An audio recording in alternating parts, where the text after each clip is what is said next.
Hey, what's up, everybody? Welcome back to season 2 of Conversations in Pop Culture, where I have with me cosplayer Todd Wayy. So, welcome to the show. Welcome, man. Hey, thank you for having me on, man. Like, I'm definitely excited to be here, and I can't wait to get into everything. I got some pretty crazy answers for you, so I hope you're ready.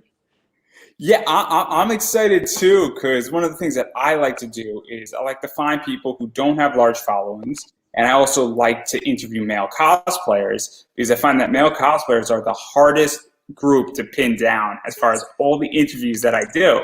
So I am very excited and stoked to be interviewing you because male cosplayers don't show up. They don't agree. It's mind-boggling to me. What? I digress. It is the hardest group to pin down. So whenever a male cosplayer comes on, it is phenomenal. And what's even crazier is that I have 3 this week that have come on, all out of nowhere. So it's awesome. But we're going to get into the interview now at this point. And I know you've done a lot of characters, and I'm going to try to get as many of them as I possibly can get in here. But I'm curious how you got into cosplay, because everybody's got a cool story on how that occurred. Oh, my God. All right, so Cosplay Journey, how Todd Wayy became Todd Wayy Cosplay, right? All right, simple as this, man. I did a tour in the military. I came home, and I was like, focus on fitness. So just get that aspect. This guy has always been training. The only thing I'm thinking about is health and fitness. So I'm just working out. And then I ended up leading over into like the modeling world. I started doing a little modeling, but it wasn't really for me, right? You know, everybody has their thing. I had always liked the nerd culture, quote unquote, right? So the anime, the comics, things like that. And I met a guy, and he was like, hey, man, I know you really enjoy these things as well, but it's not your primary hobby. How about you try cosplay? Not gonna lie to you, I was like, no, get out of here. No, that's sick. I'm not doing that. But that was me being like, I was being very like in a narrow box. But then I realized like, hey, why not? Let's just try it. I'm getting older. I don't want to have any regrets. So I go out and I do it, right? I go to my first meet and I fell in love with it. Like instantly, I was like, bro, this is cool. The culture was cool. Meeting individuals that were like myself who enjoyed the same hobbies, interests. So, man, that's just how I started. It was just a simple like, hey, bro, try this out. And I was like, I'm there. And I've been doing it ever since.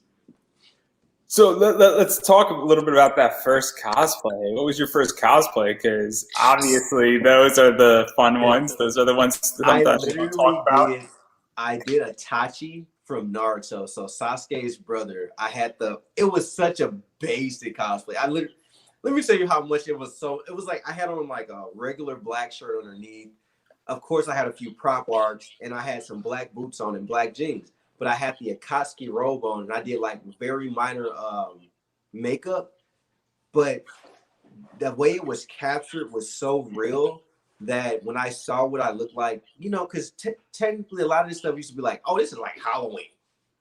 This isn't Halloween. This was like people were legitimately appreciating me putting on this cosplay. And it was crazy because it was like throwing in like a representation factor, and it was like giving a different view of this character. So I was expecting like negative backlash. I was like, it's gonna be a lot of negativity, but it was so much positivity from doing a character from a very, very popular anime, and I just haven't stopped since then. Itachi, man, crazy.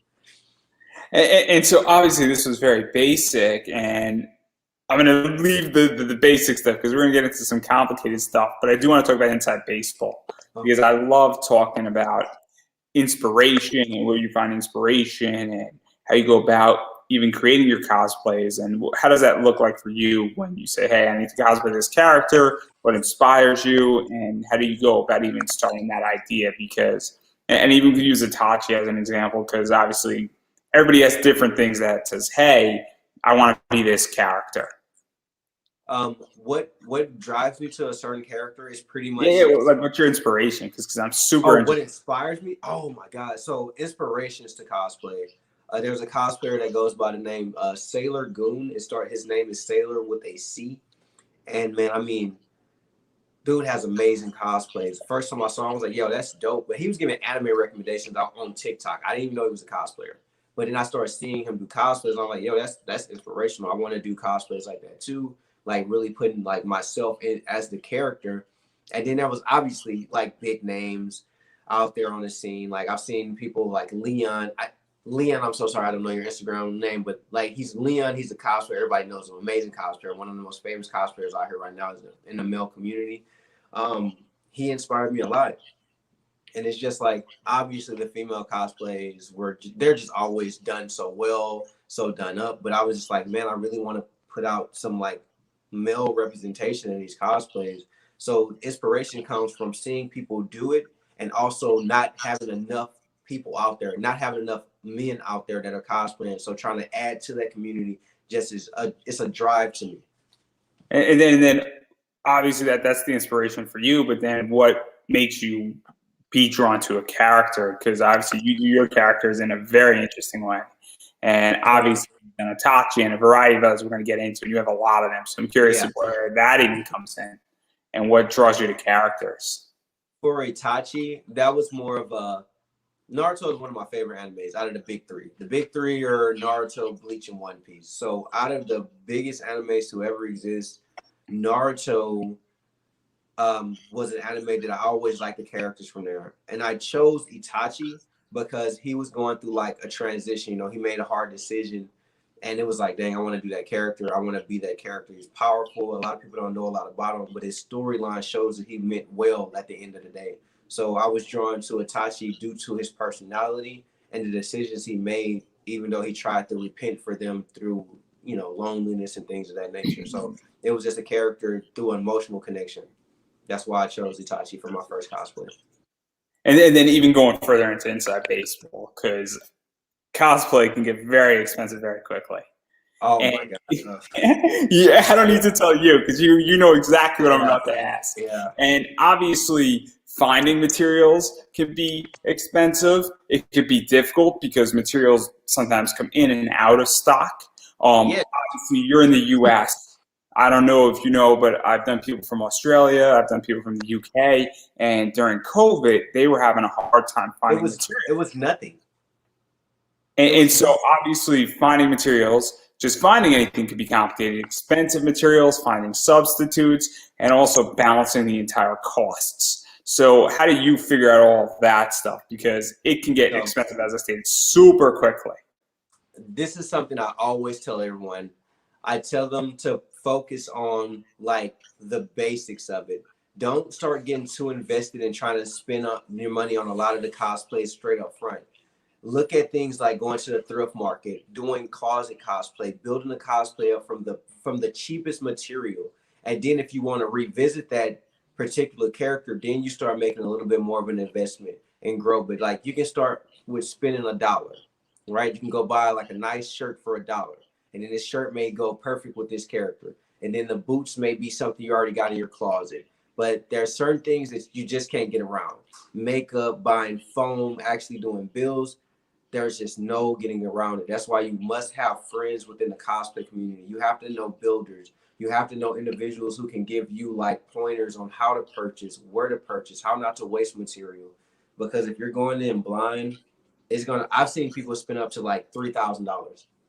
Just on a cosplay. And I'm not saying the most detailed cosplay either. Now imagine $3,000 for something that you're probably gonna wear like 1 or 2 times. You know, like, and everybody's not rich, man. Everybody's not rich. So that's, you know, it gets out of control at times. Yeah, it can get very expensive. I've seen cosplays that sell for $1,500 and it's crazy. And look, you know, if that's what you want to spend your money on, I'm not going to stop you. But at the same time, you know, I spent $125 8 years ago for one cosplay. I wore it like 5 times, and cosplay is not for me. It's just not my cup of tea. But $125 really isn't that bad, all things considering.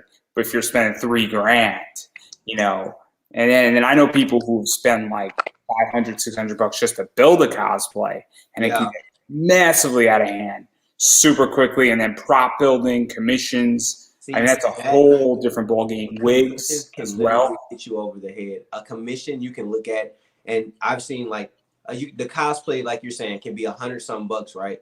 But the prop you want would be another additional $200, $300. And then if you want it to be custom to fit the Canon version of this character, you'll be coming off like $1,000 before you know it, just for something to hold. or add on to a cosplay that only costs you $100.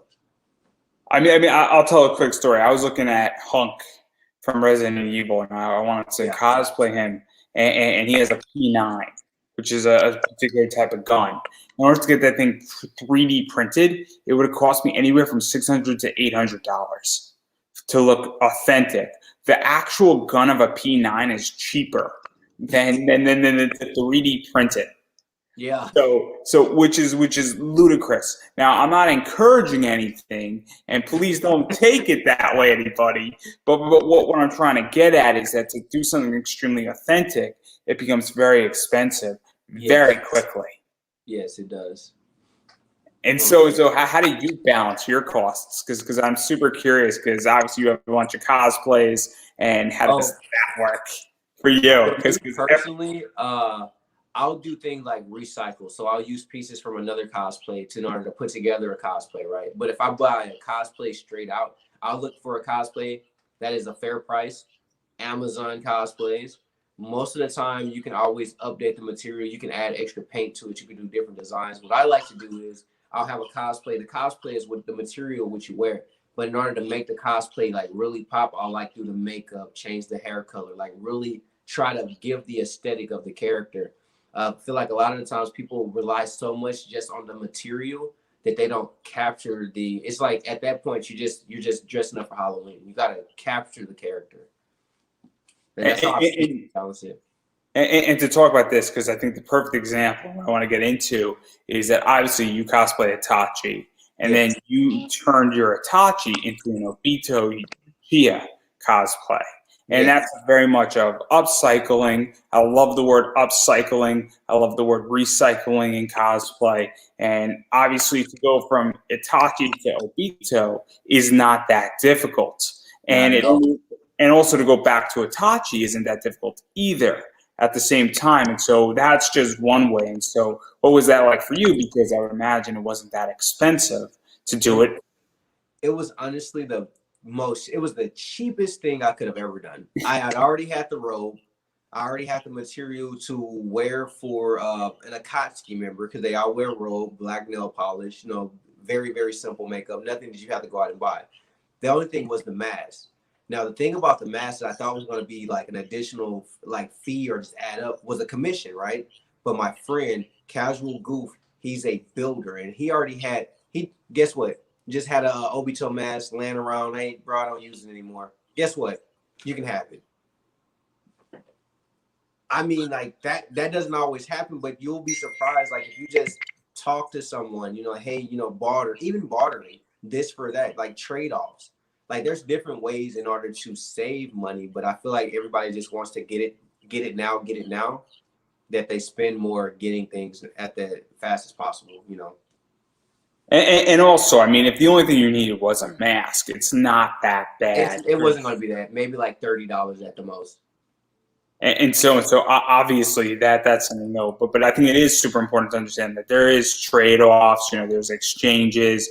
Also, you never know somebody, if it's a $30 thing, they might just say, hey, could you tag me in a bunch of pictures? It is right there. Yeah. There's a bunch of stuff that can happen with that, because you never know what somebody's looking for and all of this. And so obviously, what was that like though for you now to add Obito into your repertoire at a very low cost to you? It honestly was amazing. I couldn't do nothing but be thankful. Like you just said, ironically, like it was like a bunch of like the trade-off was literally just tagged like, hey, can you just let people know that I'm a builder and do stuff like that? It was nothing more than giving exposure. And honestly, that's one of the biggest things now to this day that I utilize in my cosplays. Is just exposure, because everyone has something they're interested in. It may be merchandising, it may be makeup, it may be I'm not sure. Maybe you're a content creator as well and you want to get your video exposed. So like you want to have me in a video.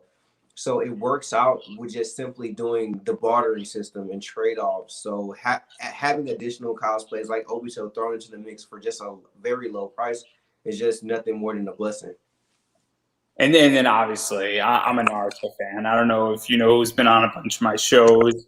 Choji's been on my show. Oh man, Shikamaru's been on my show. Kalino Shaganasi, who is Miles Tails from Sonic the Hedgehog, and Oh my God, bro. you know, and a variety of other people. You know, Derek Stephen Prince has been on, Keith Silverstein's been on, You and got some lineup. What the heck?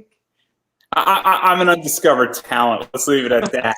But obviously I'm a huge Naruto fan, and Yes. I interview a lot of Naruto people, and I just happen to, you know, catch people at the right time. Interview a lot of people from Funimation in a variety of ways, all over the place. And so obviously, Naruto at the time that you were coming in, it still is. It is beyond popular. You know, it is here to stay. Much like Dragon Ball Z is here to stay. Much like One Piece is here to stay. Man. Those animes have their own gravitational pull to them, man. The fandoms are everywhere. And so what is that like to cosplay a major show, do it where people are obviously liking what you're doing, then doing, you know, Obito, Itachi. People love those too. Maybe they don't love Obito. Maybe they don't love Obito as much as they love they don't love Obito as much as they love Itachi or Naruto. But to do a show like Naruto, characters from a popular animation, to be completely honest with you, that's what drives the cosplay community. Don't get me wrong, you can do characters from maybe, you know, some underground animes or some that aren't as popular, but the popular animes are definitely utilized to gain engagement, to grow followings, to really get yourself out there for the exposure. I didn't know anything about that, so I just thought people were just like seeing it. But since they're already searching for that anime, you can pop up just in a search engine somewhere because you're cosplaying as that character. So it's just a crazy world. I still haven't even been able to like really fully understand the dynamic of where my photos are at or where the videos are at. I just know that somebody's like, hey, I seen you somewhere, but I don't know where. And I'm like, all right, thanks, man. Like, you know, but it's cool. It's cool, man. And then also you've done a Naruto as well. Oh man, and there's a lot of cool stuff with this one. So there's a lot of cool photos with the Naruto. And I do want to talk about some of those photos. So obviously on Facebook, there's a photo that I utilize, and it's you by the car. You know, there's ones with Yuki Nada, there's one with Rasengan, but I think the car is kind of the cool one. Now, I don't know the full extent. I'm sure you're going to describe it for everybody, but it's a very cool thing. I don't know what type of car it is, but it's got more of a muscle feel to it, and clearly there's a lot of cool stuff going on with that. It's a Dodge. It's a Dodge Challenger SRT. It's owned by Uzumaki SRT. Anime cars are called the Tashas. So I know a lot of people in the communities don't know that, but this is a Tasha. It's originally a Japanese-based style vehicle. Now, what that is they use the animations or different character design, and they'll just put covers on the car. So pretty much it's wrapped. So it's they wrap the car. They wrap the car completely. So that the Naruto car is that. That is a beautiful car. So the the Uzumaki SRT is wrapped in Kurama's nine-tail form, and it has very minute details of Naruto's growth throughout the entire vehicle. So you can see him as a kid into his teenage years, adult years, all the way up to Hokage. And it's just so much detail in it. And if you ever get a chance to, anyone, please go check out Uzumaki SRT on Instagram, man. I mean, amazing Naruto. Just type in Naruto Tasha, man. It'll pop up. It'll pop up.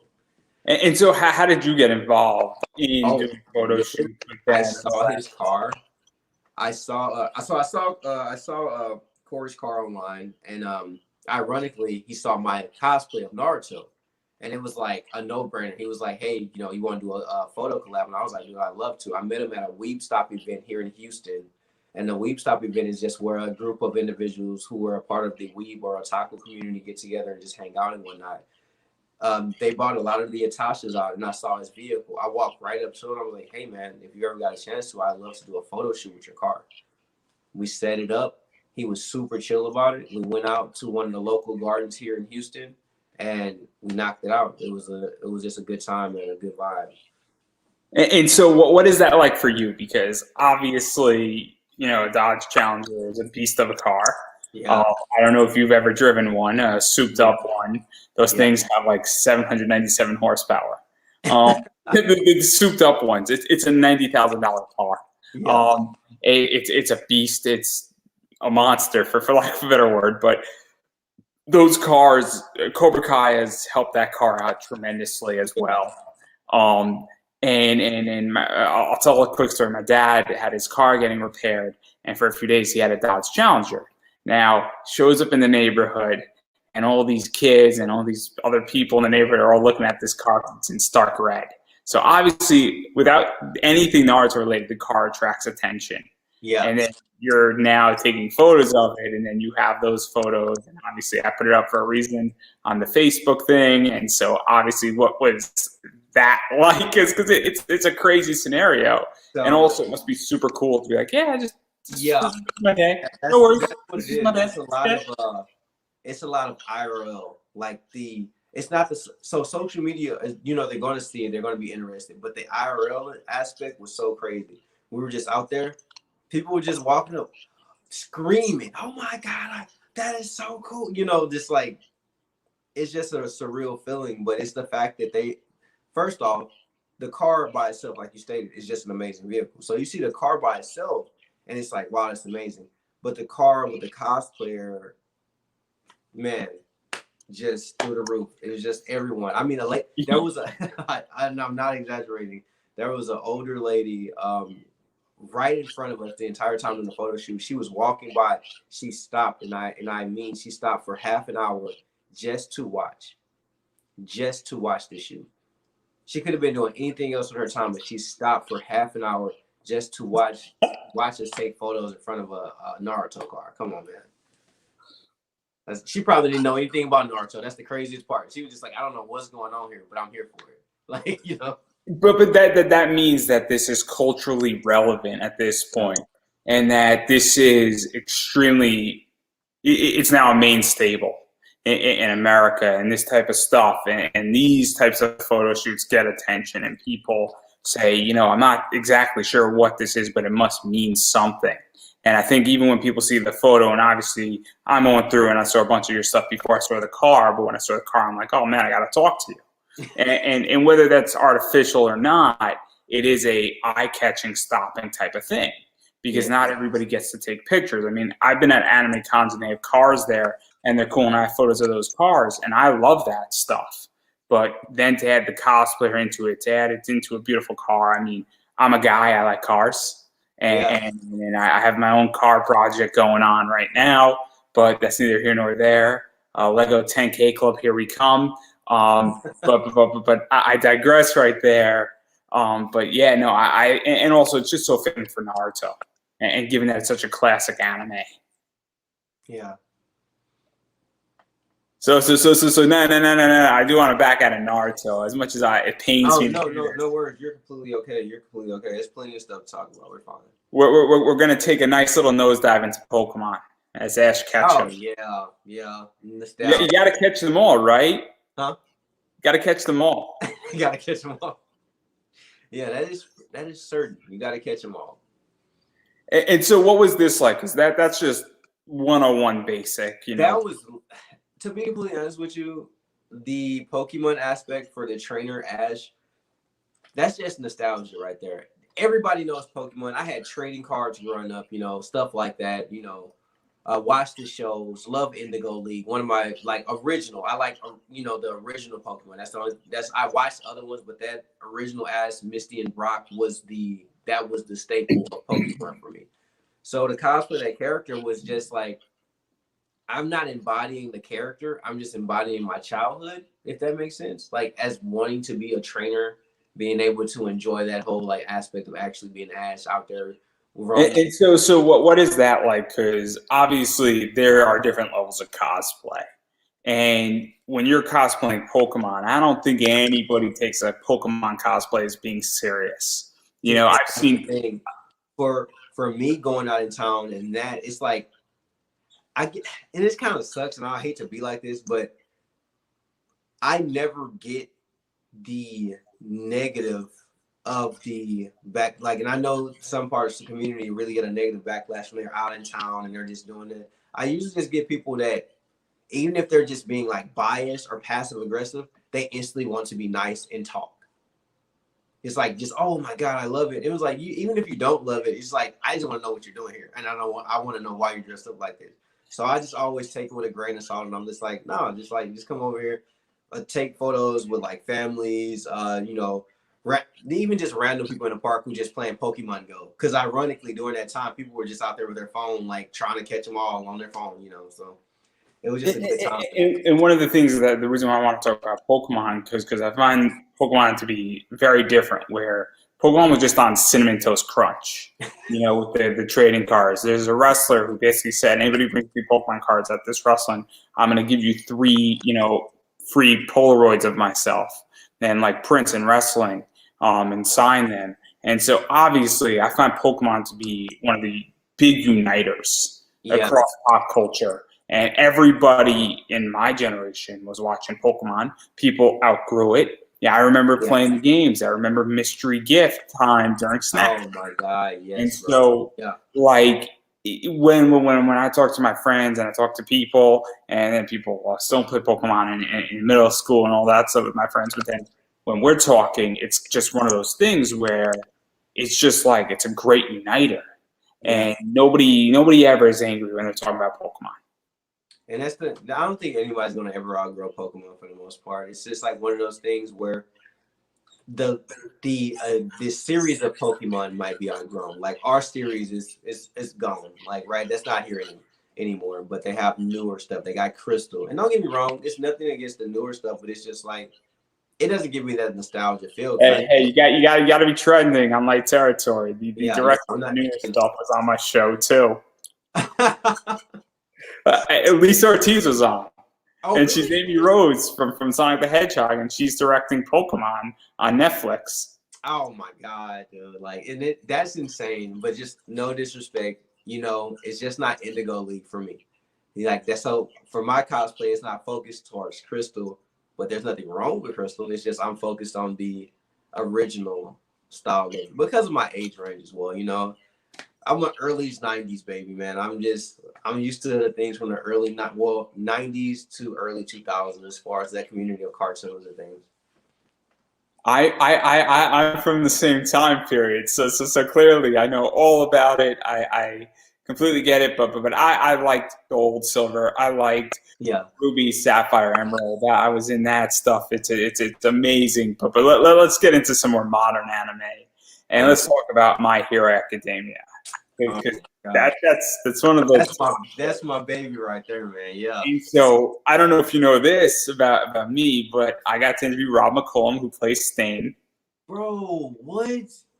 And I have to release David Matranga. And who does David Matranga play? David Matranga, you talking about Hawks? He plays Todoroki. Oh, Todoroki? Yep. Damn, dude. And so obviously you've done Todoroki.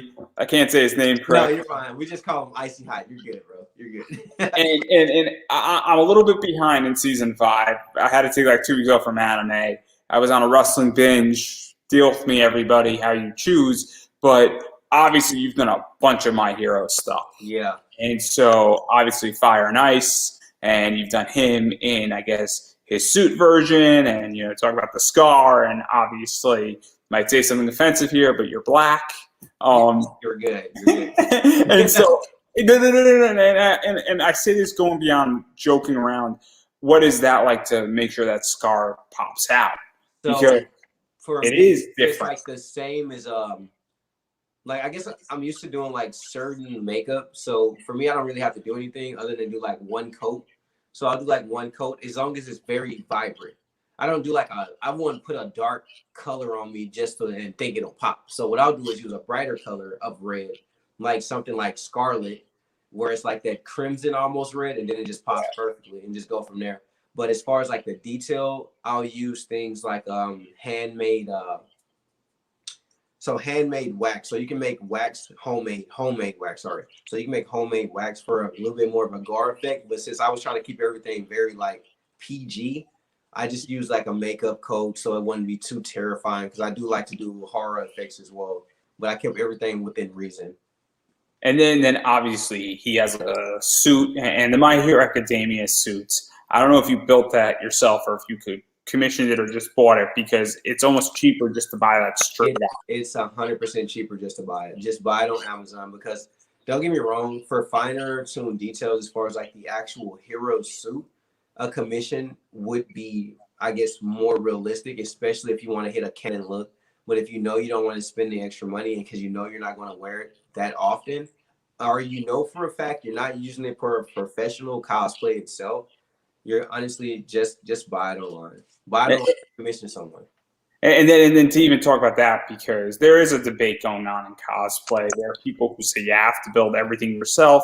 There are people who have, build half of the cosplay and then build the other half, or buy half of it and build the other half, or they buy a component of it and they just build what they can. And then there's a mixture of all sorts of stuff.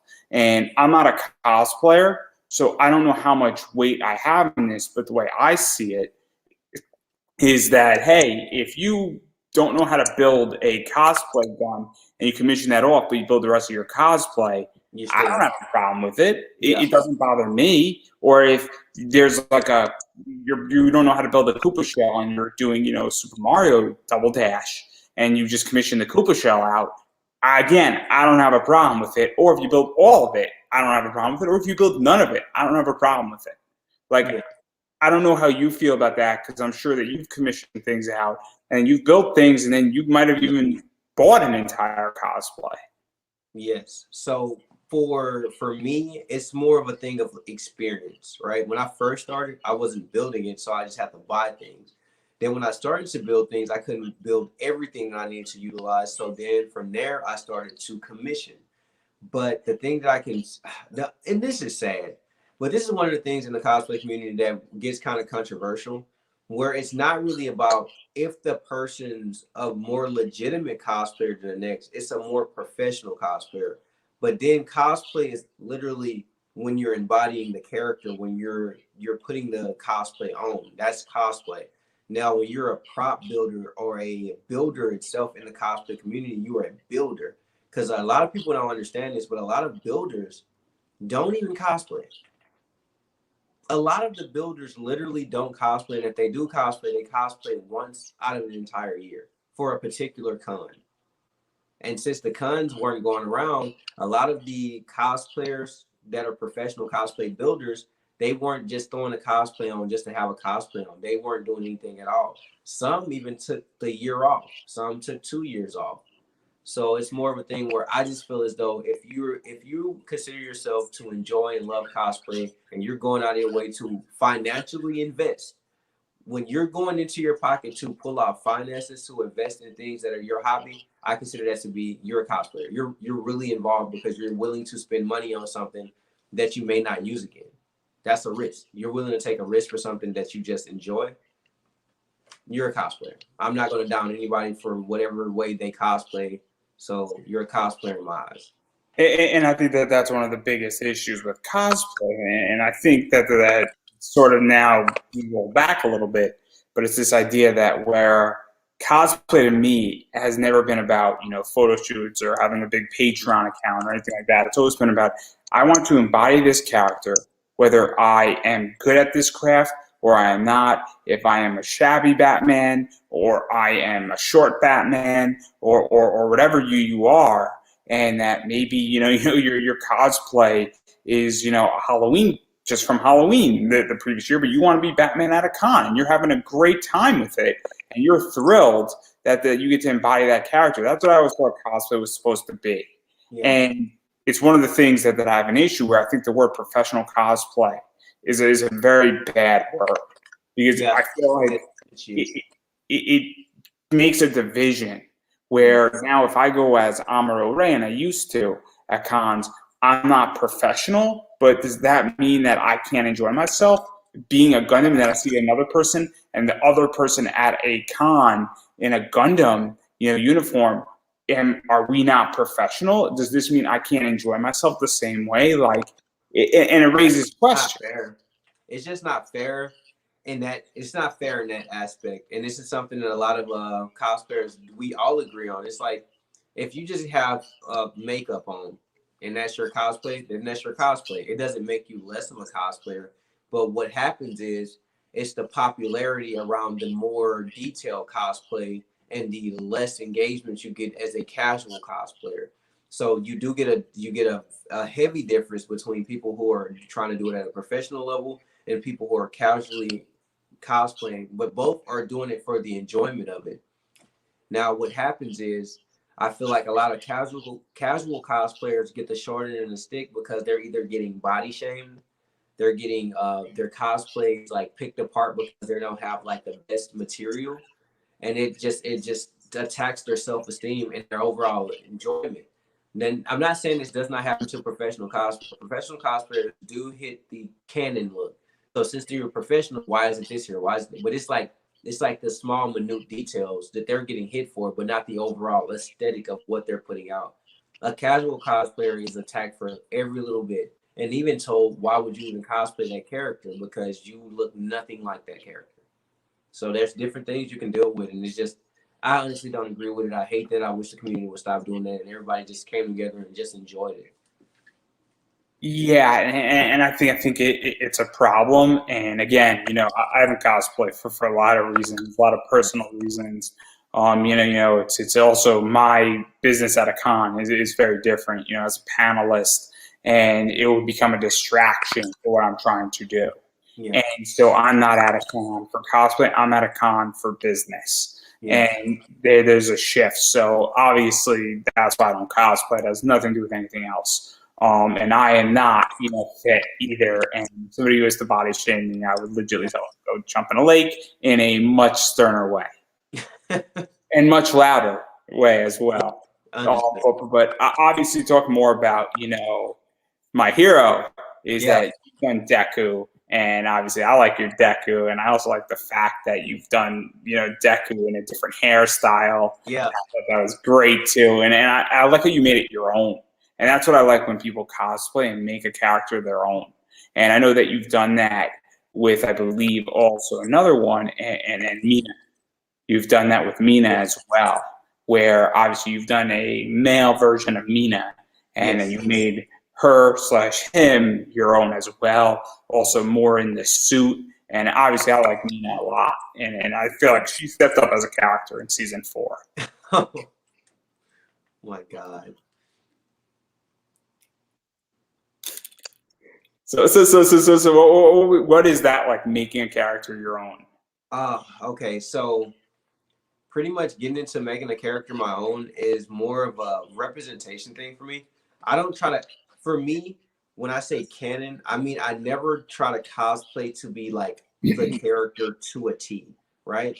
Because the one thing about me, I'm always realistic about things. First off, you can be anybody you want to be. You can cosplay whoever you want to be. But as me, as a Black cosplayer, I always look at like, hey, cosplay and be, actually cosplay and show some type of representation in which you can embody the cosplay and make it like more inspire someone else, inspire individuals who look like you, and also show individuals who don't look like you that the character can be portrayed in different ways. So there can be more unity overall. So there's not so much separation, because the worst thing to be told is you can't cosplay a character because you're not the same color as the character. When overall, these are all pigmentations based off of artwork, art, ones and twos on the screen in order to build that animation together.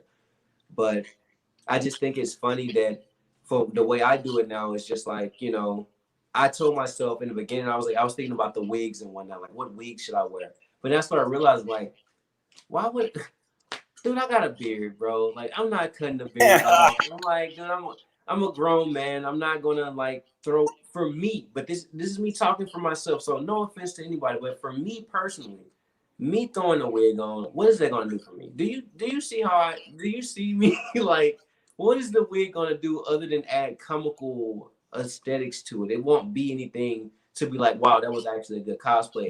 This is what I find interesting, is that I think that like when you make it your own, obviously, we have mashups in cosplay, and those have become a lot more acceptable in the last few years. And I also think it's this idea that not everything has to be canon. If you get 80% of a character, down, or you get certain attributes, I was speaking to a cosplayer before you, and he's doing a Star Wars original character, but he has certain attributes of Star Wars that when somebody sees it, they're not going to know the character, but they're going to know it fits in the Star Wars world. Yeah. And that's how I feel with both your Deku and your Mina, is that I know immediately who it is. Now, I don't know just because I don't see her hair the way it is, or I don't see acid shooting out of her, or I don't see certain attributes that obviously she is in my hero. And there's some things lacking. I think it's okay to say that, but I know immediately what it's supposed to be. It doesn't like my brain connects it. Now, if I never saw my hero before, I wouldn't know. You're like, yo, who is that? Yeah, that'll make sense if you never saw it though. But immediately I'm like, oh, I get it. The uniform is there.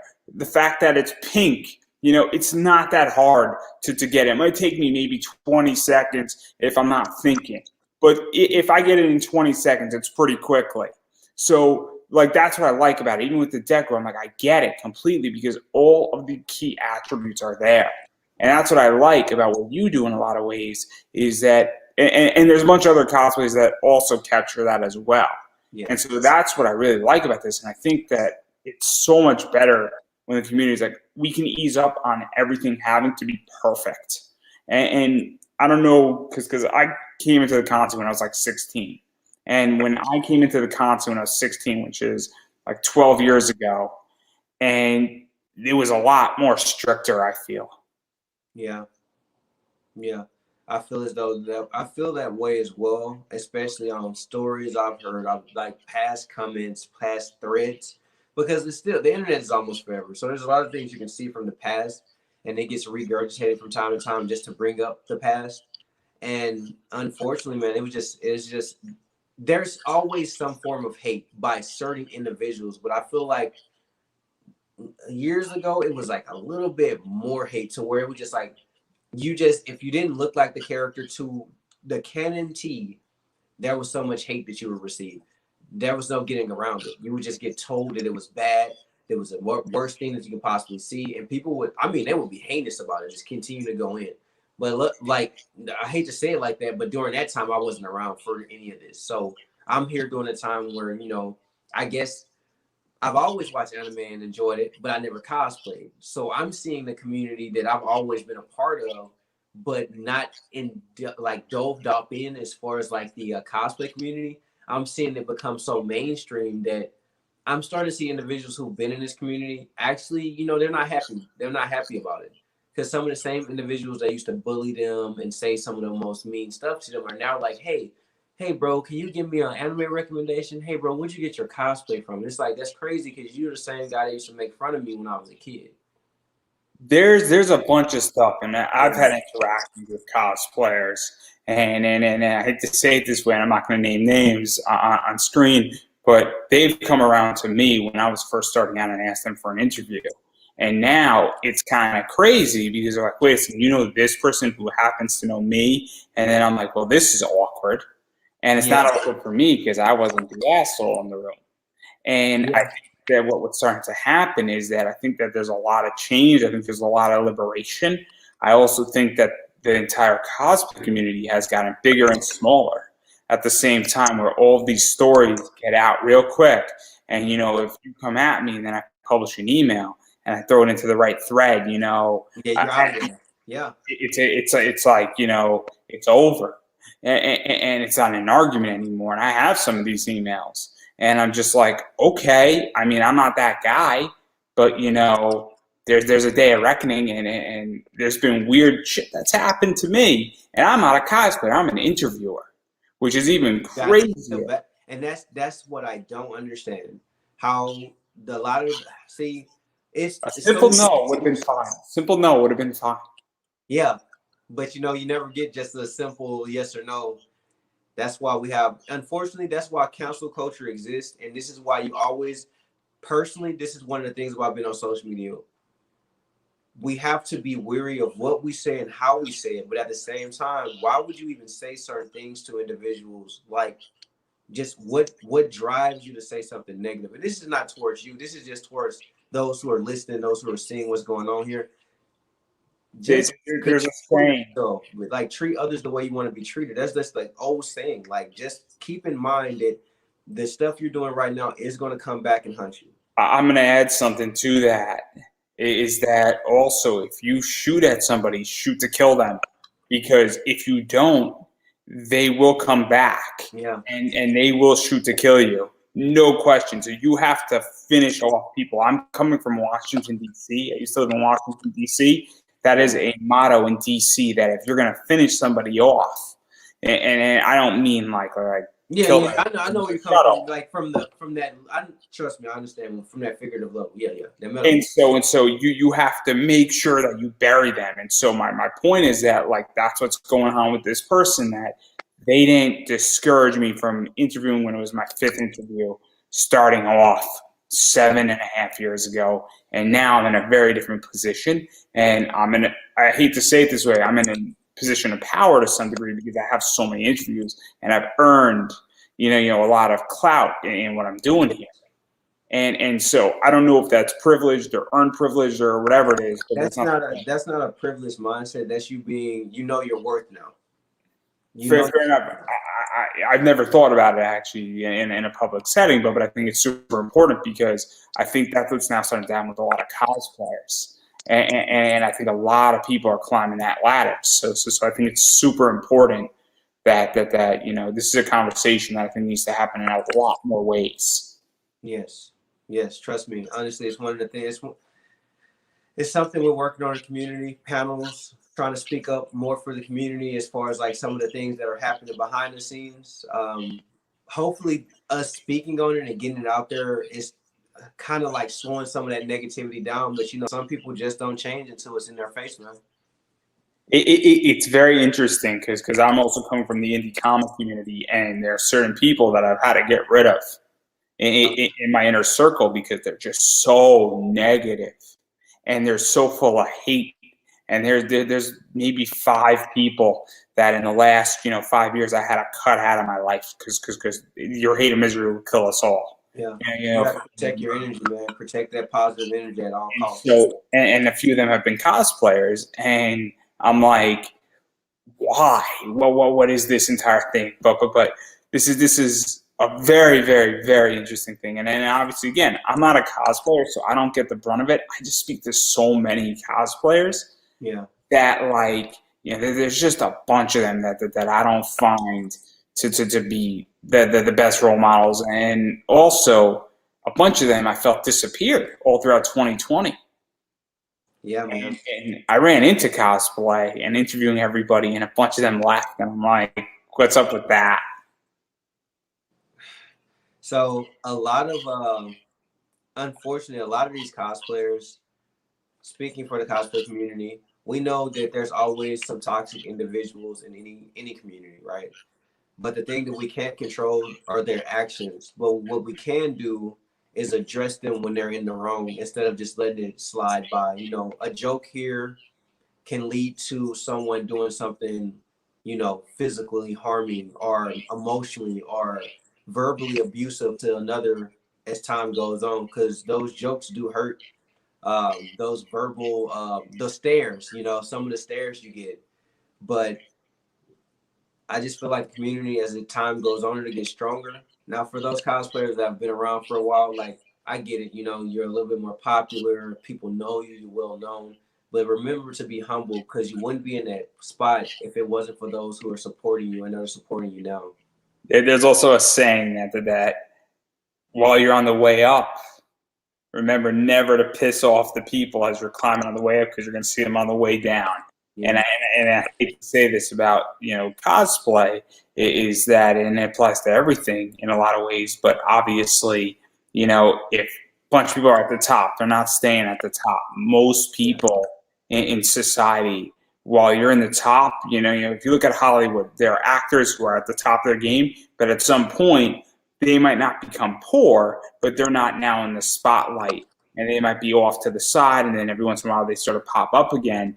But then that's what winds up happening. And I think the same thing is about to happen with cosplay to some degree, that a lot of the people who have been popular for a while, I think now there's going to be a shift going on. And I think it's coming in the next few years. And I think it's good. I feel like the entire community is feeling that. We talk more and more about cancel culture as time goes on, but I feel like that's definitely That's definitely what's happening though. And it's crazy that you're not even in the community and you can see some of the things that are happening due to people that you had surrounding you during that time. It's so weird for me because I speak to everybody. I speak to people in the comic world. I speak to the voice acting community. I speak to professional wrestlers. And like, I am an outsider and I know nothing about cosplay. I am the least qualified person to talk about this. Yet I could see all this crazy stuff going on. And I also see like disparity, and I see so many problems in it. And I enjoy, cosplay, but I stopped taking pictures of cosplayers, because I'm just like, for me, it just doesn't do it anymore with everything that I've known in the last 3 years. And like, I kind of want to stay a little bit away from it.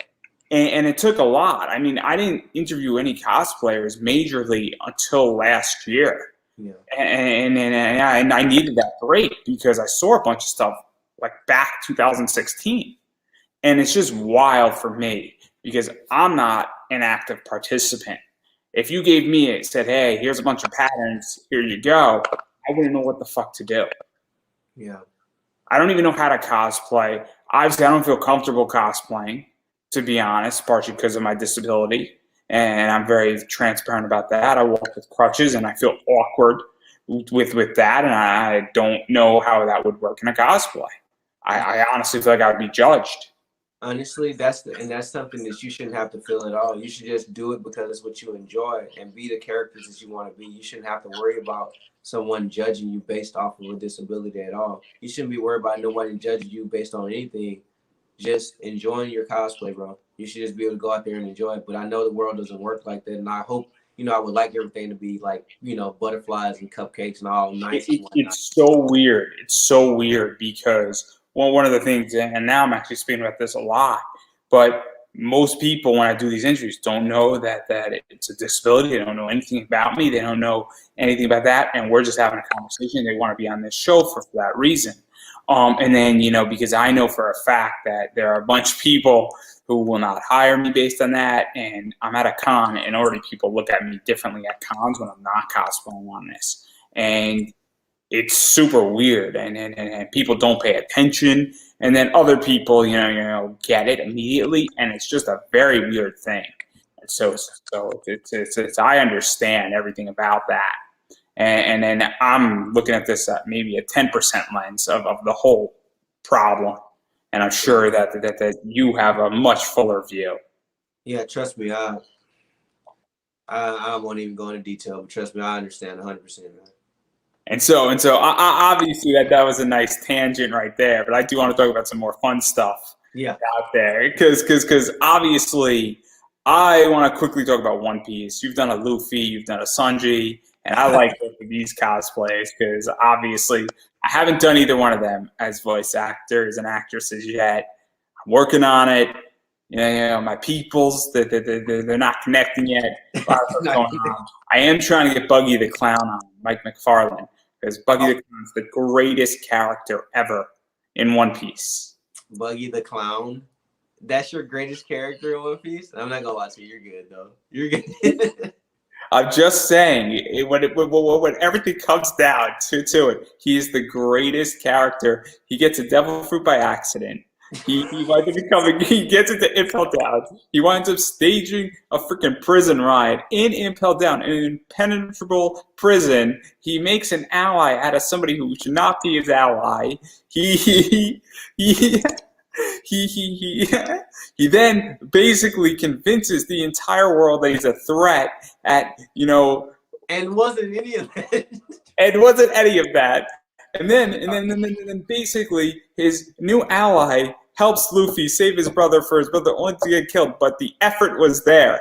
Yeah, the effort. And then he completely has a criminal trading ground as a warlord because everybody thinks he's a terrifying individual. Greatest character ever. Oh my god, dude. You would have some interesting conversations with the One Piece fandom, man. I'm pretty sure they'd love you, bro. Like you'd all lose. They'd all come to my side eventually. Oh my god. Yeah, I see it, especially with statements like that, bro. That's and the kicker. And the kicker is that you could buy a pirate shirt in Animal Crossing, a clown nose, and a pirate hat, and walk around with an axe, and then you're Bucky the Clown. See, now people are going to be like, "Hey, can I get the clown code, man? Help me out. Come on, bro." But in all seriousness, I like it because I like your Luffy and your Sanji, because these, in my view, and I mean this in the most non-offensive way, we're very much in what I view as closet cosplays. Yeah, those are. And I love that because it means that anybody can do that. I could do those cosplays. Yes. I literally, for Luffy, it was like one of those beach straw hats like you just pick up like Walmart, I want to say. The shirt was just like a random red shirt that you can get from anywhere, like nothing special. Like some shorts I already had around and just a little scar, bro. Like, some eyeliner. Honestly, I just used some eyeliner and drew it on, like nothing major. Sanji was literally an old suit I had, a yellow shirt, and I used a straw for his cigarette because I wanted it to be kid friendly. So that's not even a real cigarette; it's a straw in my mouth. Oh, you should have used a lollipop. This week. Oh my god! I didn't even think about that. Would have been funny. I just went for something that was like, I need to get something where it looks kind of realistic, but not too real. Oh, that would have been great. Just the 4Kids version. But I like this because this to me convinces that I can cosplay. Yes. And I think it is super important because you are a very good cosplayer. And what you do with cosplay, which we're going to get to in a second here, is awesome. And it's going to be a fascinating discussion.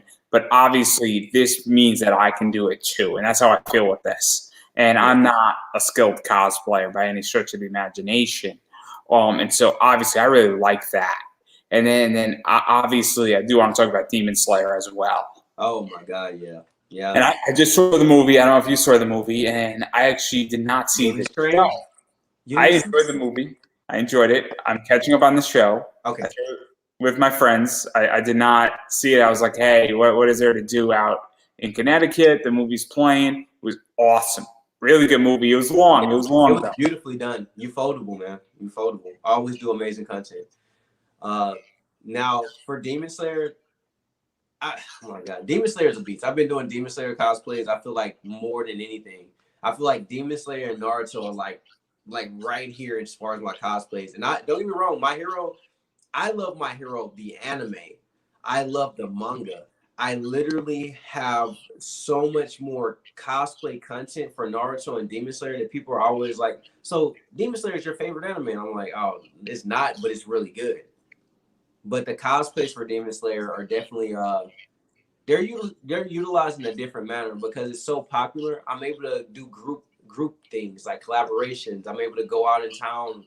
It's just, everybody knows. It's like it makes no sense. I hate to say it like this, but you know how you get that one popular anime, that one popular show, and everybody's talking about it, and it's becoming like more and more mainstream. You can go somewhere right now, people will be like, "Oh yeah, that's a Demon Slayer character." They won't know your name, but they'll definitely know you from the show Demon Slayer. That's all I got. And so obviously you've done the traditional green version of Tanjiro. I think I said his name right. You got it. I'm really bad. It's Tanjiro, but some people actually say Tanjiro or Tanjiro. And then you've done the blue white cloud version, and then obviously, it's very cool, these cosplays. And then there's a lot of stuff going on. I don't know if you're a Pop Funko collector, but a whole set of exclusive. I got a few behind me actually. Just dropped with this, and then they sold out with on Chalice, and then Entertainment Earth had their version, and then I think there was like 3 or 4 more that just sold out within like minutes, which is crazy. Which means that they're going to be expensive on eBay. You already know how that goes. Resale. I'm guilty of that too. I'm honest. I mean, I have to make my side hustle some way. Yeah. Nobody's knocking on my door. Income, man. I'm not knocking anybody's hustle. Do what you got to do, man. Get your streams of income. Hey, I got like 3 going on right now. It's all good. So, but even this entire thing, what was that like, having multiple versions? Because I'm a comic guy and I love variants, and that's when somebody does a cosplay and they do another version of the same character that's different. I call that a variant. And so I love variant cosplays. Honestly, for for me, that had to be one of my favorite cosplay transitions because I did the green version. So I always did the fire dance version of Tanjiro. So that's the green, like after he pretty much already got into the Demon Slayer Academy, things like that, and became a Demon Slayer. Now going back to do the cloud concept or water-based Tanjiro, I'm not gonna lie to you, it was like it's like I felt like I was the character for like that was one of the few times I was like, yo, like I'm not as strong. I'm still trying to learn things. My family, I can't give you too much detail because I know you're still watching it and whatnot, but things what happened to his family, and I'm just like, dang, so I tried to embody that version because the other version was more aggressive. It seemed like, he's ready for action. This version was a little bit more soft spoken, not just confused, and people didn't even know that I did that one much later than I did the green version or the fire version. So I'm like, yeah, like I love doing that variation, and I feel like everybody who saw it loved it as well. Yeah, and what is that like? Because it is fun, because it's this idea that you get to bring out that aggression side. And I obviously I've seen the movie, so I don't know fully what happens. It's on my list, but things are crazy in my world right now. We're doing 4 interviews a week, and so obviously I'm going to try to eventually catch up, but I got to catch up on something else, like my hero first. Yeah. I took like 2 weeks off. I needed an anime vacation. But one of the things is that to also get to do the aggressive side, but then do the softer side, it's kind of nice. And then also you get to play both sides for people who enjoy your content. And then also, I don't know how many cons you do, but technically speaking, you can go and have an aggressive position, and then the next day have the soft position. Yeah. And you'd be like, oh, I saw you the other day. This is kind of cool. Yeah, that's honestly something that I'm looking forward to actually experiencing, like virality. Like we're pretty much having multiple cosplays from the same concept. Like nobody knows this, but the cons that are coming up for this year, I'm actually going to be cosplaying as Midoriya, Deku, and I'm going to be utilizing both his UA and his hero suit. So it's going to be the UA uniform as well as the hero suit, but not the ones that's on it. Not the ones that's out there on social media already. These will be new concepts. So I'm pretty excited for them. I can't wait to share it with everyone. And I feel as though people are going to enjoy seeing a character that's not just so generic or see what I've already done. So when you're able to give, when you show someone a character and like, this is the same design, I'm always seeing it. It's like Spider-Man. When you first seen the blue and red Spider-Man, you always see this Spider-Man, that's Marvel Spider-Man. But when he got, attached with Venom, and he had the black, everybody was like, oh man, this is crazy. But he has very different varieties of Spider-Man. So I'm just like, his suits always change. He has multiple suits, but I'm saying just in general, that same concept applies when you're out there in town and people see you in different cosplays, especially of the same type of cosplay. And they want to talk to you more, and they see that you're interested in it, and it shows a little bit more investment other than just doing the cosplay, taking it off, grabbing another cosplay, throwing it on. Yeah, and I like that as well. I mean, I like when people bring multiple cosplays to something. Again, I am not as involved in the industry per se, and I know all the ins and outs, but obviously, I appreciate when somebody has multiple cosplays and they bring it to a show, and that there's something on Friday and there's something different on Saturday. I think it cares. I like the fact that happens. I also like when somebody says, hey, I'm taking Sunday off as well, because I believe cosplayers deserve the ability not to walk through a con being stopped every 5 minutes for a picture. Because by the end of it. You're still getting, for the most part, you're not being paid to be there. And, I don't want to be completely harassed either. I've had situations. I had one situation where I legitimately got, I wouldn't call it harassed. I enjoyed it, but I did a panel talking about comic book investing. And for an hour after the panel, outside of the panel, before we got yelled at, like 15 people were asking me question after question after question, and I loved it because I was happy to. But at a certain point, I wanted to leave and enjoy my con. So I completely, can imagine that's what sometimes happens. Yeah. But that's a good thing, though. That is a good thing. Honestly, I enjoy stopping to communicate, also meet new people. And for me, it's more of an engagement thing and showing more authenticity because I'm not super big. So just for someone to appreciate like the cosplay itself and then actually going for them to like check me out and actually be like, hey, I actually like your content. So it means I'm doing the right thing, right? I'm actually. I was about to ask that. Yeah. Because one of the things I was about to ask is that obviously you want people's feedback and you want to engage, and you're not asking, say, how did I do in this cosplay? But if somebody says, oh man, I love that one where I saw you yesterday in the green, but oh my God, I saw nobody ever do this white cloud version, and the way you did it, I love it, and an awesome cosplay, you know. And then if 15 people, especially the first time you wear it, or 50 people stop you and say, oh man, great cosplay, I love it. Oh man, you really embodied the character. You know, it obviously gives you insight into what people want and what they're interested in and all that stuff, you know. You're able to range it based off the engagement you get. That goes a long way. You're able to understand what people want to see from you and also know what you need to improve on, because sometimes I feel like some criticism is taking the wrong way. Criticizing something isn't saying that, hey, this is something bad. It's saying that, you know, maybe next time do this one little thing. Sometimes it gets a little like, you can keep it to yourself. But at the same time, it's like, if you want to get better and you want more people to engage, take the small advice. One of the best advice that I got was like, I had my hair like brushed down really low to like a fade. But people were like, hey, we need more texture. Grow your hair out. So that's why I've been growing my hair out. And honestly, like you said earlier, I like the fact that I can actually see some diversity in the hair. And I'm just like, that was the whole point, that you literally spoke on it. That's literally why I grew it out, to show like you can have different representation by just simply growing your hair out, just giving the character something other than just. Oh, you're not going to like what I have to say now. What you got? Yeah, I just lied. I just lied to make you feel good. No, it's just you gave me that one as a gift. You gave me that one as a gift. That was just too easy. I do like the fact that you make it your own with your hair. I love it because it's so easy and it's so simple. And obviously, I'm joking around when I just made that statement. Everybody for watching this purpose. Everybody's like this. Oh my God.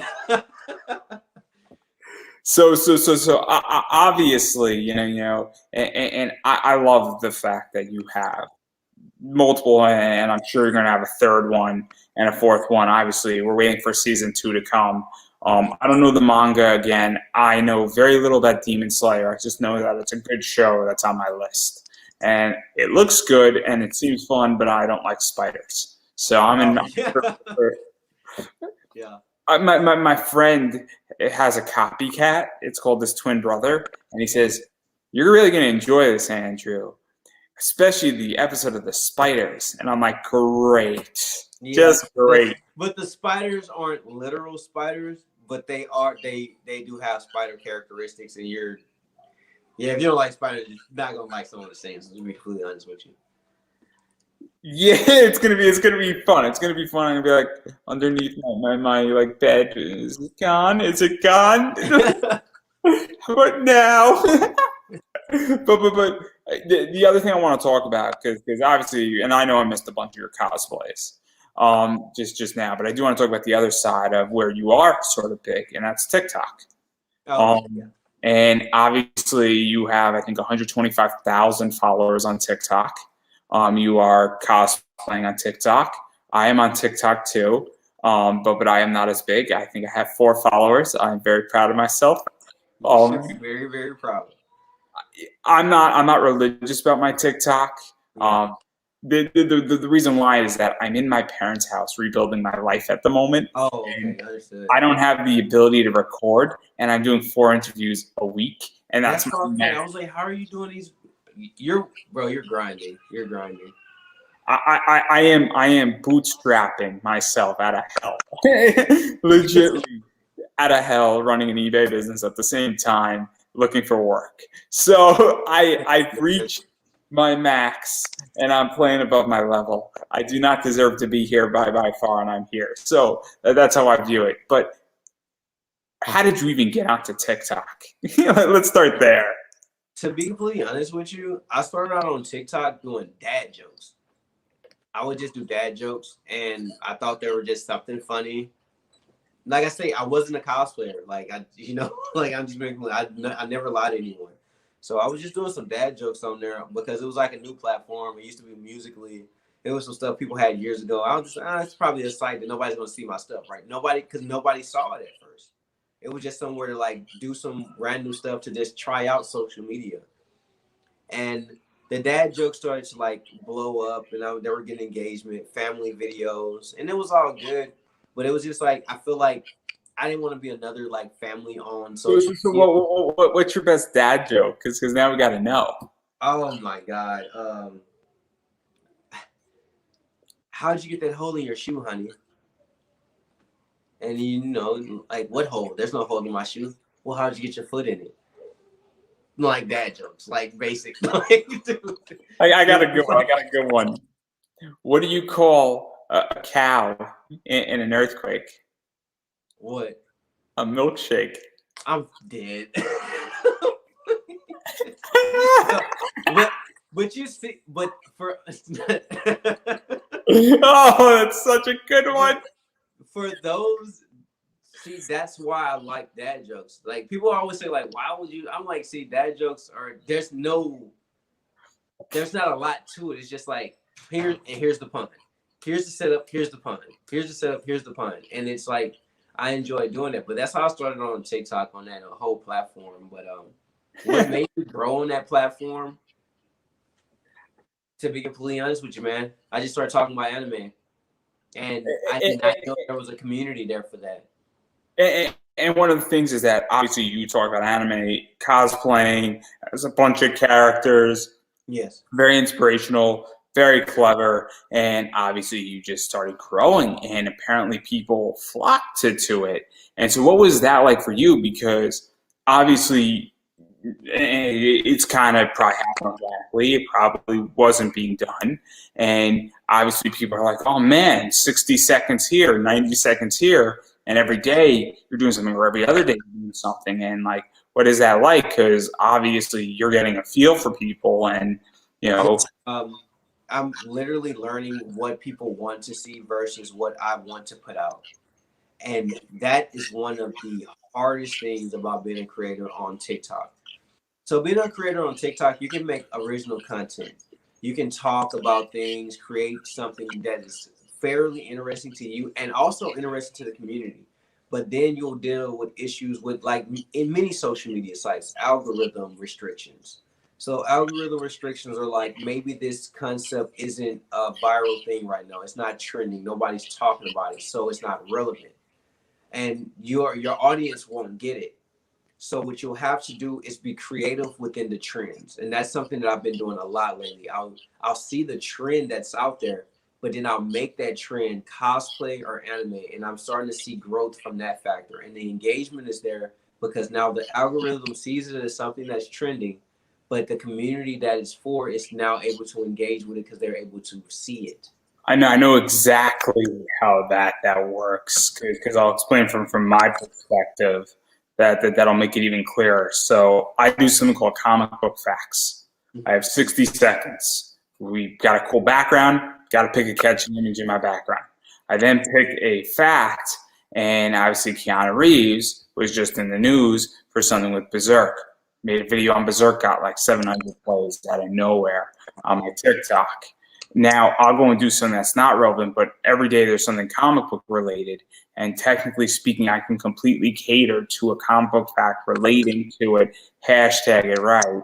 And I'll be doing 300, 400, 500 plays with 4, 5, 6 followers on TikTok. And so obviously now I sort of pick and choose what I want to do. And I'm not religious on TikTok. It's one of those things where I'm maxed out on content creation. But I completely know exactly how to get creative with it, and it can be daunting. But at the same time, it's probably opened up a lot of opportunities for you. It does. That's where I agree with you, where it can become very time consuming and honestly draining overall, constantly thinking of content and constantly creating it. But at the same time, as you're doing it, it's still something that you enjoy. So you're doing what you enjoy.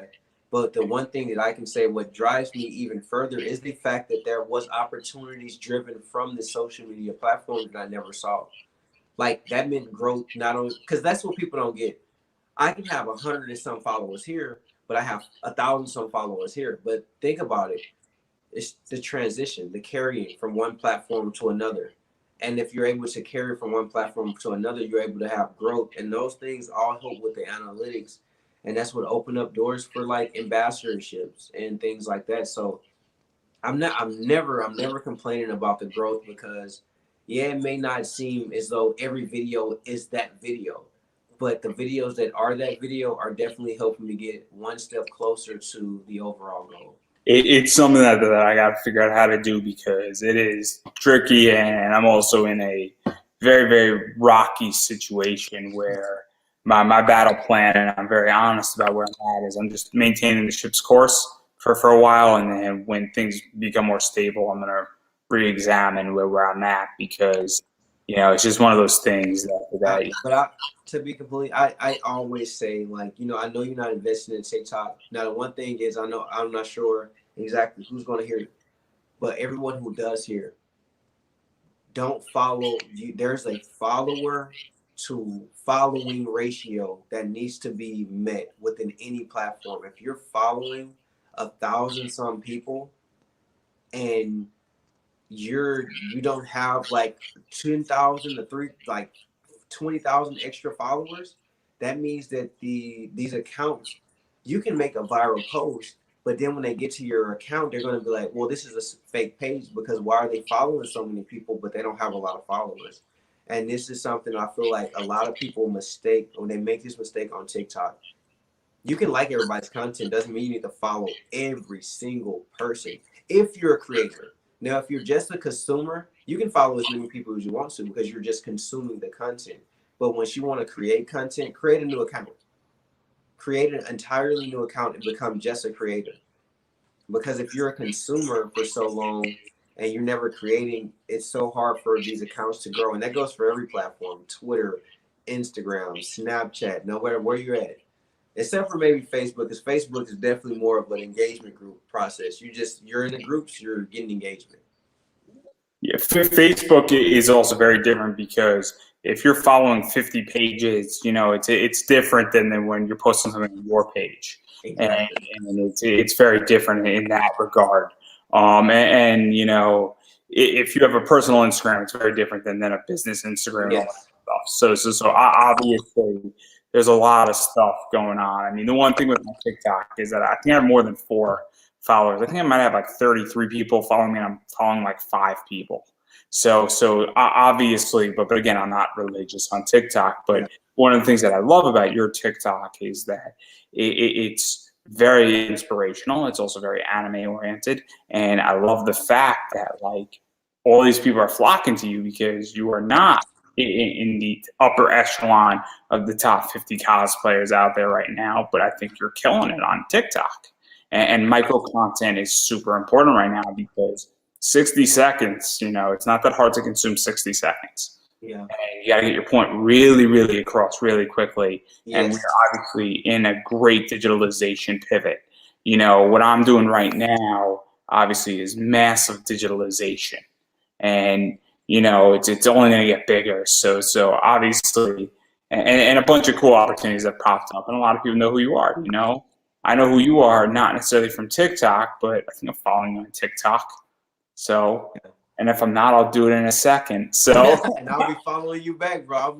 I'm waiting for the growth, man. Don't worry, I'm here. I'm here to support, man. And so, and I love it, and I just think it's awesome when people, and also I think you're a trailblazer because you are a male cosplayer, and I think you are a role model because, as I stated before at the top of this interview, male cosplayers are super hard to get on my show.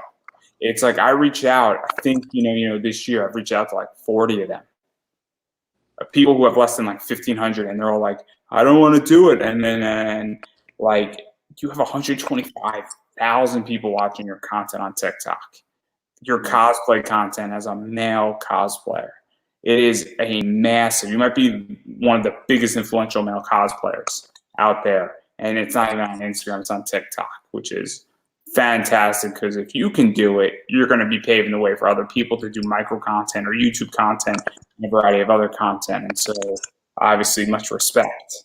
Thank you. And so that kind of leads me into where what I want to talk about also right now is that obviously cons are coming back. Things are getting very, very interesting. I don't know where I'm going to be situated because I have a con panel thing possibly in September, but I don't know where everything's happening in Connecticut.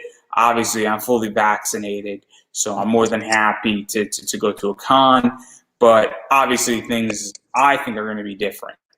They're going to be, yeah, they are. So where do you think they're going to be different? What do you think cosplay looks like? What do you think all this stuff looks like? I honestly see, yes, everything's opening up 100%. Yes, that is correct. But it's still about a comfortability factor. I even myself still wear a mask when I go out to certain establishments, and certain establishments require a mask. So personally, I feel like the cons are still going to be a lot of distancing. There's going to be a lot of social distancing practice that's happening, regardless of the amount of individuals there. The spaces are going to be larger. There's going to be limitations on spaces due to sizing now. So I honestly, it's something that you may have actually see. Tickets are selling out for cons like this, but then they're opening up virtual tickets a lot faster for those extra 1,000 something, 2,000 something. So there's going to be a lot of restriction on the amount of individuals that are in these spaces now. Personally, and I'm curious because I don't know. I go to a con, and obviously when I had a job and I'm not in between, I bring about $1,000, and I'm a comic book guy, and I know people who bring 25, 30, not 30,000, but like 3,000, and that they'd be getting a commission for $2,500, and that there are people. I've seen somebody getting J. Scott Campbell, who's an artist.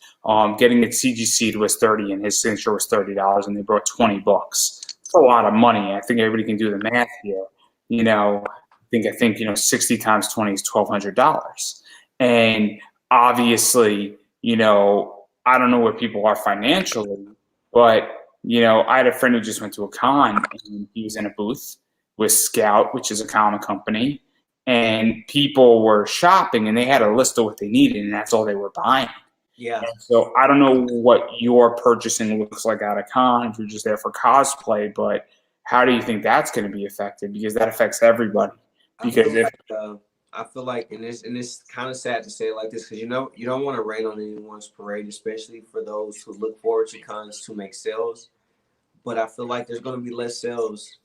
The reason I say there's going to be less sales is because of financial streams. A lot of companies have furloughed so many employees. People are in between on jobs. Also, financial strain. People are holding on to certain things. Now, don't get me wrong. You still have those who are saving up just to go spend at a con, but they're going specifically to buy from that one retailer in an abundance. They're not going to go to this. Your brand, I don't really know who you are. They're probably not going to spend with you. Now, I'm not saying you're not going to get any sales, but I'm saying that the more popular companies, the well-known individuals, the well-known prop builders or swordsmen or commission people, they're going to make the sales because they're already known.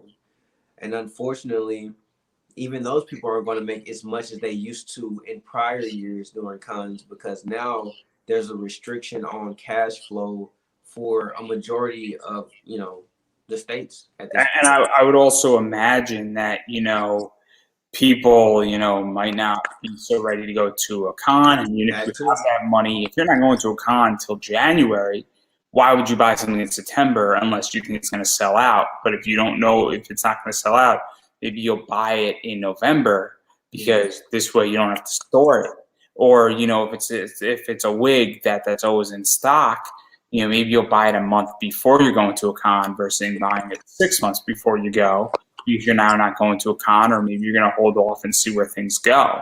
And so obviously, I approach it from a comic realm where the comic book market has gone off the rails. I'll ask you a question. Obviously, everybody knows what a giant size X-Men is. And so I don't know if you're familiar with CGC grading. See, great. I'm not sure. CGC grading is a grading thing, and so there's a 1.0. Throw me a number that you think it's sold. People are asking for it right now. For a giant size, grading, maybe Graded X-Men. maybe 2,000. Yeah, that's what people are asking for. And maybe a year ago it was 1,200, and so a lot of items are massively overpriced. Yeah. Right now, and nobody's buying big ticket items. And then also when you go to a con, there's a whole celebrity wing, and all of a sudden, I don't know, cons work in a very interesting way where cons guarantee guests a certain amount of money, and that every autograph counts against their guarantee. And well, if people aren't going to cons or there's less money, those guarantees may or may not be met. And then it creates a whole problem. And then a vendor's trying to do something, and then they're selling only less. And then a cosplay person is trying to sell something and selling less, and then they're not making break-even point. They're making $300 over when 2 years before they were making $1,500 over. All of a sudden, it creates a bigger problem. And that's where I think where we're heading is that I think that not to rain on anybody's parade, and I'm in this comic space. I am bracing for impact, and I am expecting that in January, February, and March of this year, and even in April, I was doing about $600 on eBay in total sales, not profit. I'm expecting that in the back end of this year, I will be fortunate if I do 300 in total sales. I'm expecting that, and I'm well aware. So obviously, and that affects cosplay, and that's on eBay. I can't imagine what a show looks like. Yeah, and to be completely honest, that's one of the things that I think a lot of us are thinking about. That's why people are trying to create different. We're just trying to create different lanes and different ways in which we can create and get noticed. Because to be honest, if everybody keeps solely focusing on just the cons to be their exposure, I mean, I'm doing phenomenal in this.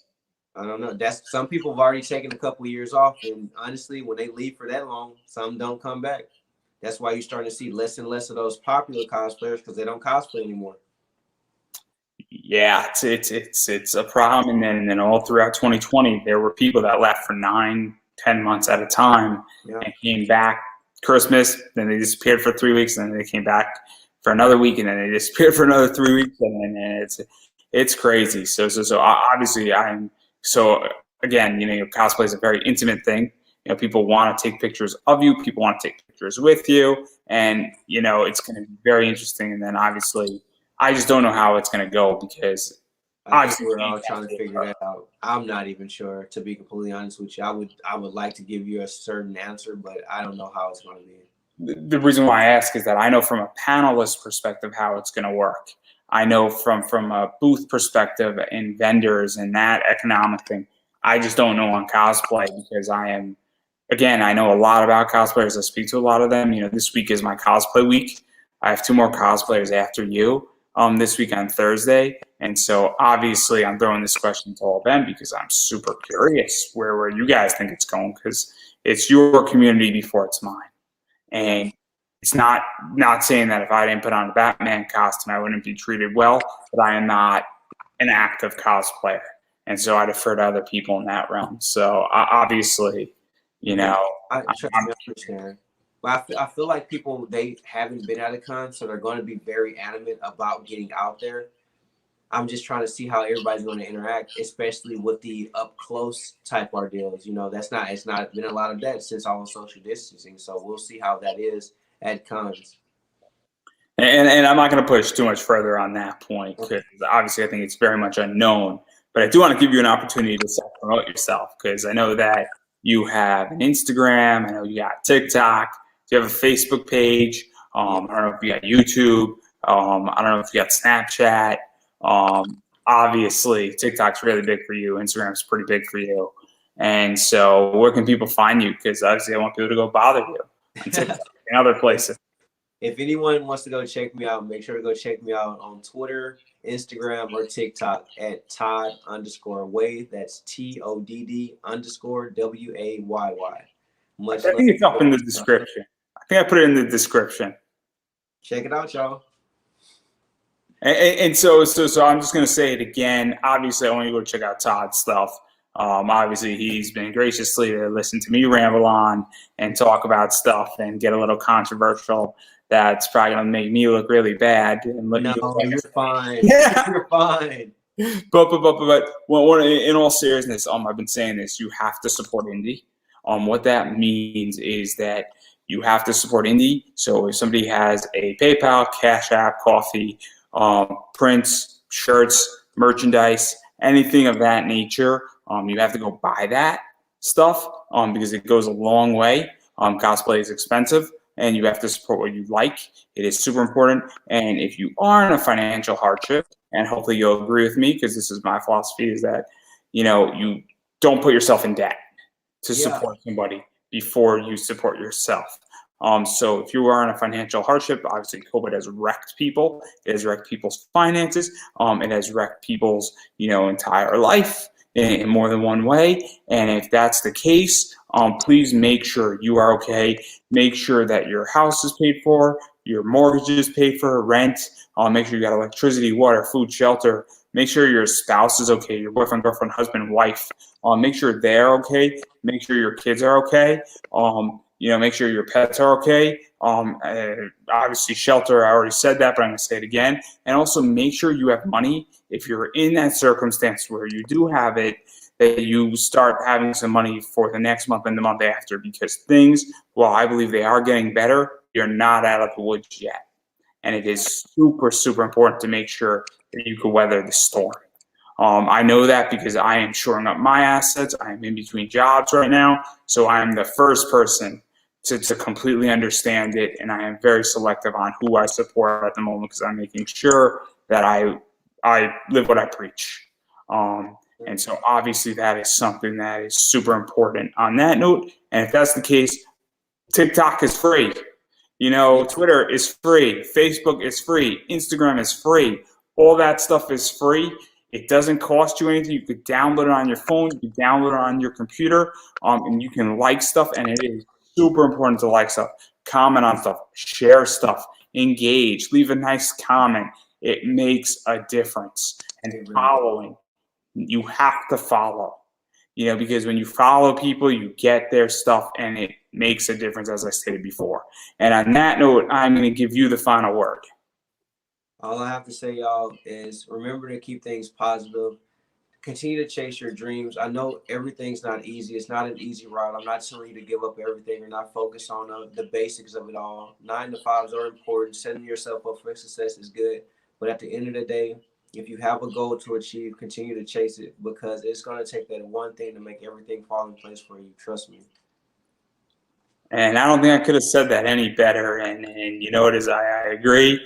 And obviously I'm now inspired, and I'm going to probably do that myself. And so on that note, I believe that is a wrap. Have a good one.